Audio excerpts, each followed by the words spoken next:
अवध को आए हैं तब से अवध में नित्य प्रतिदिन ही खुशियां मनाई जाती हैं, बाजे बजवाए जाते हैं। और एक बार की बात है, महाराज दशरथ जी अपने समाज सहित सभा में एक दिन बैठे हुए थे। बताया गया है जहां पर भी एक समय या एक बार आया हो वहां पर कोई ना कोई विशेष बात होती है।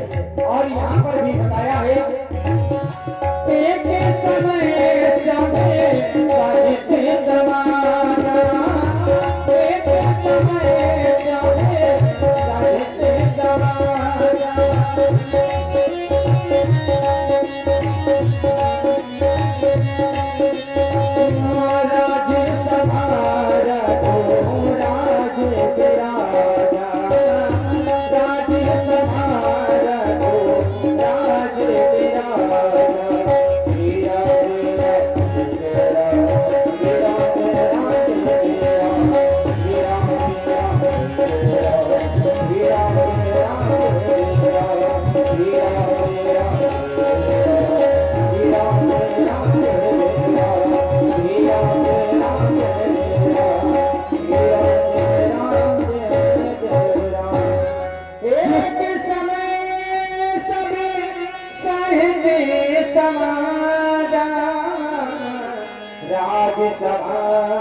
रघुराज विराज।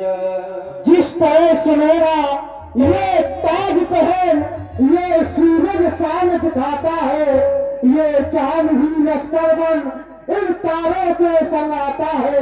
हर वक्त हो खूबसूरत पर वक्त की हो ख्यारी, बंदर धर्म के नाम का सिक्का धरती से गगन तक हो जारी। हुई धर्म की उन्नति ये सकल पाप की छे, एक बार सब मिलकर बोले महाराज दशरथ की जय, महाराज दशरथ की जय।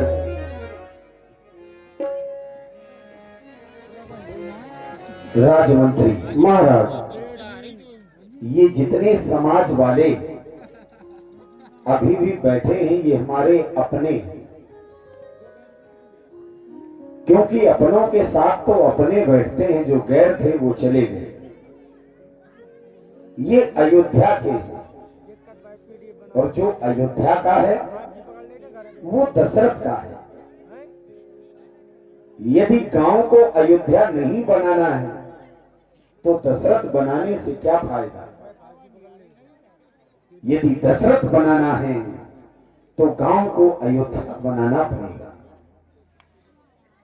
इस समाज को जिस समय देखता हूं हृदय में अपार प्रसन्नता होती है, क्योंकि जिस नगर का राजा हूं मैं वह नगर देवताओं का है। जिस नगर का राजा हूं मैं वह नगर तो ऋषियों का है। जिस नगर का राजा हूं मैं वह नगर तो संतों का है। और ऐसी जगह का राजा होना बड़ा ही सौभाग्य का विषय है, क्योंकि जिस राजा के द्वारा अपनी समाज को दुखी देखा जाता है या दुखी किया जाता है, ऐसे राजा को नरक का गामी कहलाया गया है। यदि राजा हो तो अपनी मर्यादा में ही रहो, क्योंकि समाज की अपनी एक मर्यादा होती है। इन 5 पंचों के मत से यह संसार चलता है। यदि 5 सहायक नहीं है तो संसार कभी भी चल नहीं सकता। ये मानव जीवन है। तभी तो कह दिया गया कि ये शरीर पाने के बाद व्यक्ति को अहंकार नहीं करना चाहिए। यदि आप पशु बने थे और पशु बनकर के आपने अहंकार किया है तो ये आपकी भ्रष्टता नहीं थी, ये स्वभाव था। लेकिन मनुष्य बनकर के यदि अहंकार कर रहे हो तो ये मनुष्यता पर लागू नहीं है, क्योंकि काम, क्रोध, मोह, लोभ, मद, मत्सर ये 6 विकार जिसके जीवन में प्रवेश कर जाते हैं उसका जीवन नरक से भी गहरा जीवन बन जाता है। विचार करिए, यदि आप क्रोधी हैं तो केवल आप झगड़ों में अपना जीवन व्यतीत कर देंगे। यदि आप लोभी हैं तो केवल धन पे आपका जीवन व्यतीत हो जाएगा। यदि आप कामी हैं तो आप सदैव काम की वस्तुओं पर प्रेम करोगे। यदि आप मदी हो तो आप केवल नरसंहार करोगे। यदि 6 काम सदैव करते रहोगे तो भजन कब करोगे? क्योंकि यह जीवन तो भजन से ही चलता है। कलयुग केवल नाम आधारा, सुमिर सुमिर नर उतरहि पारा। किसी मंदिर में जाने की आवश्यकता नहीं है।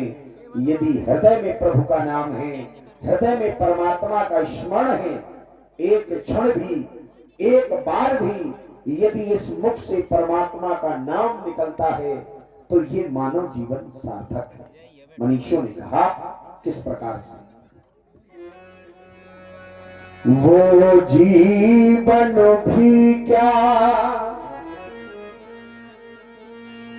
यदि लीला देखोगे तो लीला की तरह बनोगे, और यदि ये सब देखोगे तो फिर उसी तरह बनकर के खुद से उड़ जाओगे। लीला देखने के लिए संघर्ष करना पड़ता है। यही सर आवत अति कठिनाई, रामायण तक व्यक्ति तभी आ सकता है, राम कृपा बिन आई न जाए। ये जब राम की कृपा होती है तभी व्यक्ति आ पाता है। तो सभी को जुड़ना है और कैसे समझना है अपने जीवन को। जितने ये बैठे हैं सभी सुधरी सोता है, तो क्यों ना हो इस मानव जीवन को समझा जाए। आखिर मानव जीवन है क्या? वो जीवन भी क्या जीवन है,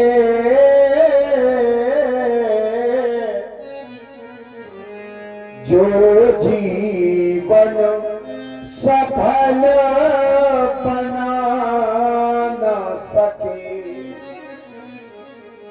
अरे यदि मनुष्य बने हो तो मनुष्यता का परिचय दो। यदि तुम ज्ञानी हो तो ज्ञान का उपदेश दो। यदि क्षत्रिय हो तो युद्ध करके दिखलाओ, और यदि मित्रता हो तो निभा करके दिखलाओ। जो बनकर के आए हो, जो बनकर के बैठे हो, यदि उन गुणों को अपने जीवन में धारण नहीं करोगे तो कभी जीवन चलने वाला नहीं है। कीड़े मकोड़े भी जिंदगी जी लेते हैं, हम तो मनुष्य हैं। वो जीवन भी क्या ये जीवन है,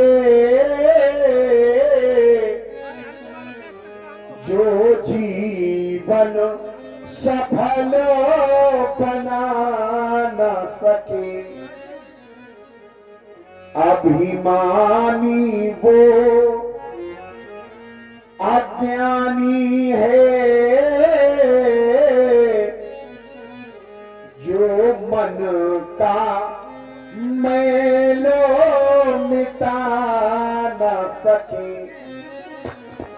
अरे तूने शरीर को बहुत बार धोया, तूने इन कपड़ों को बहुत बार धोया, क्या अपनी आत्मा और मन को धोने का प्रयास किया? इस मन और आत्मा को धुलने का केवल एक ही साधन है, परमात्मा का नाम। जितनी बार परमात्मा का नाम लिया जाएगा उतनी बार ये मन और आत्मा पवित्र होते चले जाएंगे। धीरे धीरे इन 84 का बंधन छूट जाएगा। यदि भूलना है तो कुछ चीजें भूलो। क्या भूलना है? तने भूलो धन भूल भी जाओ। इस शरीर को भूल जाओ, धन को भूल जाओ, क्योंकि जहां धन है वहां धर्म कभी नहीं ले सकता। तो भूलना क्या है? जिससे धर्म नहीं आ रहा है उसी चीज को हम हटाए दे रहे हैं। क्या भूलना है? तने भूलो धन भूल भी जाओ, पर मात पिता सम्मान न भूलो। दुनिया में सारी चीजें भूल जाना, यदि माता और पिता के सम्मान को भूल दिया तो फिर तुम्हारे जीवन में कुछ शेष बचने वाला नहीं है। तने भूलो धन भूल भी जाओ, ये मात पिता सम्मान न भूलो, ये स्वार्थ साधना की आंधी में वसुधा का सम्मान न भूल। जीवन में जो भी कठिनाइयां आए, उन कठिनाइयों को सहने के लिए हमने मनुष्य शरीर प्राप्त किया। छोटी छोटी बुराइयां, छोटी छोटी कठिनाइयां यदि हमारे मनुष्य जीवन को तिथिर बिथिर कर सकती हैं, बिखेर सकती हैं, तो फिर मनुष्य जीवन पाना निरर्थक है। जो चुनौतियों से लड़े वही तो मानव है, जो समाज के लिए दिए। और हमारे अंदर राजपूत 50 रुपए 10 रज्जी के लिए दे रहे हैं, बहुत बहुत धन्यवाद। चलिए, इनके लिए बहुत बहुत धन्यवाद है। हमें लगा कि सुना जा रहा है, और जब सुना जा रहा है तो सुनाया जाएगा। ये हमारे ग्रंथ हैं, ये हमारे वेद हैं। आज विदेशी लोग इन ग्रंथों पर रिसर्च कर रहे हैं, इन ग्रंथों पर शोध हो रहा है, लेकिन हमारा भारत ऐसा है जहां पर ये ग्रंथ जलाए जाते हैं। धर्म कर्म निज ध्यान धरो, सत्कार करो निज धरती का, कुछ भी करो धरती पे मरो, पर ध्यान धरो इस धरती का। मातृभूमि से बड़ा इस दुनिया में कोई नहीं। यदि हम भारतवर्ष में हैं तो हमें भारत की संस्कृति को अपनाना होगा, भारत के संस्कारों को अपनाना होगा, भारत के सदाचार को अपनाना होगा। आप सब सोच रहे होंगे कि आज सुंदरता की भीड़ लगी हुई है। विचार करिएगा, जितने लोग बैठे आज ऐसा कोई व्यक्ति नहीं है जो नहीं चाहता कि मैं सुंदर दिखूं। हर व्यक्ति सुंदर दिखना चाहता है, लेकिन विचार करिए, क्या इत्र वस्त्र आभूषण से शरीर को सजाया जा सकता है? एक साधु के वस्त्र पर जो भगवा है, उस भगवा से सुंदर क्या तेरे आभूषण लगते हैं? अरे गले में वो तुलसी की माला है तो क्या तुम्हारा वो स्वर्ण का आभूषण अच्छा लगता है? सिर पर जटाएं हैं तो तुम्हारे वो बंधे हुए गजरे अच्छे नहीं लगते? यदि तुम्हारे मस्तक पर चंदन है तो दुनिया का कोई भी ऐसा उपकरण नहीं है जो तुम्हारी सुंदरता को बढ़ा सकता है। और चंदन एक ऐसा द्रव्य है जिसे हर व्यक्ति को धारण करना चाहिए, किसी के लिए वर्जित नहीं। चारों वर्णों के लिए लगाने के लिए है क्या? चंदन, और करने के लिए वंदन, क्योंकि ये दोनों चीजें हमारे मन को निर्मल और निर्बल बनाती है। और मन जितना निर्बल होगा, मन बलवान हो गया, यदि मन बलवान हो गया तो व्यक्ति का विनाश निश्चित है। और मन जितना निर्बल रहेगा, आत्मा उतनी बलवान होगी। तो मन की निर्बलता के लिए, अपने जीवन में विनय के लिए चंदन और वंदन कभी व्यक्ति को भूलना नहीं चाहिए। यदि अच्छा लगा हो तो एक बार जोरदार तालियों से शिव शंकर के नाम का जयकारा हो। बोल श्री शंकर भगवान की जय। नारी की शोभा। यदि आप सुन रहे हैं तो हृदय कहता है कि कुछ अच्छा हो जाना चाहिए। इस संसार में चार हैं और चारों की अपनी एक मर्यादा है। यदि वो चारों अपनी मर्यादा छोड़ देते हैं तो उनका अस्तित्व खत्म हो जाता है, उनकी गरिमा समाप्त हो जाती है। कौन? नारी की शोभा लाज से है,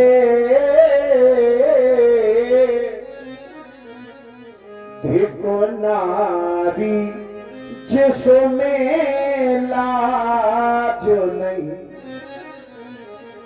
कहते हैं नार्यास्तु यत्र पूजन्ते तत्र नमन्ते देवता। विचार करिए, जहां नारी की पूजा होती है वहां देवता निवास करते हैं। तो मनीषियों ने कहा कि नारी प्रत्येक नारी नहीं है, नारी वो है जिसने लज्जा रूपी घूंघट ओढ़ रखा है। अरे नारी वो है जिसने अपने बिखरे हुए केसों को बांध रखा है। नारी वो है जो बिखरे हुए परिवार को बांधने का काम करती है। फिर वो नारी अपने केस कैसे फैला सकती है? और जो नारी अपने केस बिखेरती है उसका परिवार कभी अपना नहीं होता, बिखर जाता है। और आप भाई श्री जयराम राजपूत जी इंदरपुरा, इनकी ओर से इनका मुद्राएं महाराज दशरथ जी के चरणों पर समर्पित है। बहुत बहुत साधुवाद। जिस नारी ने लज्जा रूपी घूंघट को त्याग दिया हो, जिसने मर्यादा रूपी दहलीज को पार कर लिया हो, जिसने संस्कारों की वो बंधी पूर्वजों की गठरी छोड़ करके नदी में फेंक दी हो, ऐसी नारी की पूजा जहां होती है वहां राक्षस वास करते हैं। ये कहा जाता है नारी की शोभा। नारी अगर सुंदर है तो अपने बल पर, दुनिया की ऐसी एक ही शक्ति है जो अपने बल पे जिंदा रहती है। पैदा कहीं होती है, भेजी कहीं जाती है, लेकिन दोनों कुलों की मर्यादा का पालन करती है। धन्य है वो शक्ति, धन्य है वो मातृत्व शक्ति जिसने संसार के दो धर्मों को एक साथ स्वीकार किया। एक पिता का घर, एक ससुर का घर, लेकिन दोनों की मर्यादा को अपने जीवन में धारण करके कभी दहलीज पार नहीं की। इसीलिए उसकी सुंदरता है। और जहां ऐसी देवियों की पूजा होती है वहां पर सभी देवता आकर के वास करते हैं। नारी की शोभा लाज से है, देखो नारी जिसमें लाज नहीं। ऐसी नारी धिक्कारने के योग्य है जिसने लज्जा का पालन नहीं किया। ब्राह्मण की शोभा ये ज्ञान से है, देखो ब्राह्मण जिसमें ज्ञान नहीं। विचार करिए,